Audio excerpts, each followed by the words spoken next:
तुमच्या घरच्यांना जर वाटत असेल ना तुम्हाला स्वयंपाकच बनवता येत नाही, तेव्हा त्यांना असा मऊसूत रेशमी पराठा बनवून द्या.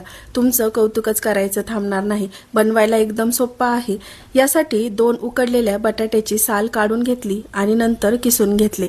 यामध्ये घातली कापलेली हिरवी मिरची, चिली फ्लेक्स, कोथिंबीर, यानंतर चवीपुरतं मीठ घालायचं, जिरं, 1 कप मैदा किंवा गव्हाचं पीठ. नंतर पाणी न वापरता कोरडंच आपल्याला हे मळून घ्यायचं आहे. मस्त असं पीठ मळून झालं की यावर आपल्याला तेल घालायचं आहे आणि तेल घातल्यावर परत एकदा चांगलं मळून घ्यायचं. आता झाकण ठेवून 10 मिनिटं भिजू द्या. 10 मिनिट झाले, पीठ छान भिजलं. आता भिजलेल्या पिठाचा एक छोटा उंडा घेऊन गोलाकार केला.